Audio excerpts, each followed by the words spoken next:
Albert Einstein once said, everybody's a genius. But if you judge a fish by its ability to climb a tree, it will live its whole life believing that it is stupid. Ladies and gentlemen of the jury, today on trial we have modern day schooling. Glad you could come. Not only does he make fish climb trees, but also makes them climb down and do a 10-mile run. Tell me, school, are you proud of the things you've done? Turning millions of people into robots, do you find that fun? Do you realize how many kids relate to that fish?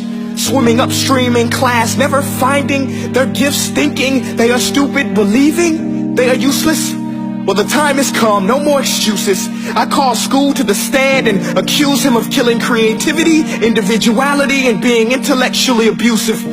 He's an ancient institution that has outlived his usage. So, Your Honor, this concludes my opening statement, and if I may present the evidence of my case, I will prove it. Proceed. Exhibit A. Here's a modern day phone. Recognize it? Here's a phone from 150 years ago. Big difference, right? Stay with me. Here's a car from today. And here's a car from 150 years ago. Big difference, right? Well, get this. Here's a classroom of today. And here's a class we used 150 years ago. Now ain't that a shame? In literally more than a century, nothing has changed. Yet you claim to prepare students for the future? But with evidence like that, I must ask, do you prepare students for the future or the past? I did a background check on you and let the record show that you were made to train people to work in factories, which explains why you put students in straight rows, nice and neat, tell them sit still, raise your hand if you want to speak, give them a short break to eat, and for 8 hours a day tell them what to think. Oh, and make them compete to get an A letter which determines product quality, hence grade A of meat. I get it. Back then, times were different. We all have a past. I myself am no Gandhi. But today, we don't need to make robot zombies. The world has progressed. And now we need people who think creatively, innovatively, critically, independently, with the ability to connect. See, every scientist will tell you that no two brains are the same. And every parent with 2 or more children will confirm that claim.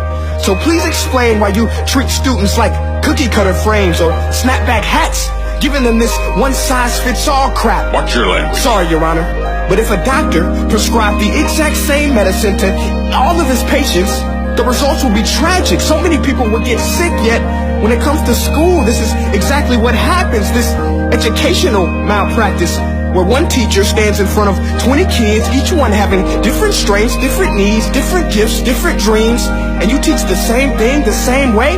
That's horrific. Ladies and gentlemen, the defendant should not be acquitted. This may be one of the worst criminal offenses ever to be committed.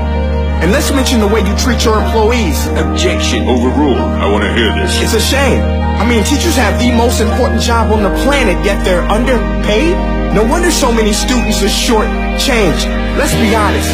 Teachers should earn just as much as doctors, because a doctor can do heart surgery and save the life of a kid. But a great teacher can reach the heart of that kid and allow him to truly live. See, teachers are heroes that often get blamed, but they're not the problem.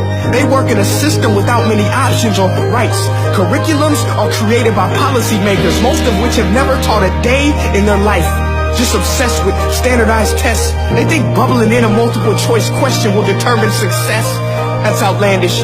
In fact, these tests are too cruel to be used and should be abandoned, but don't take my word for it.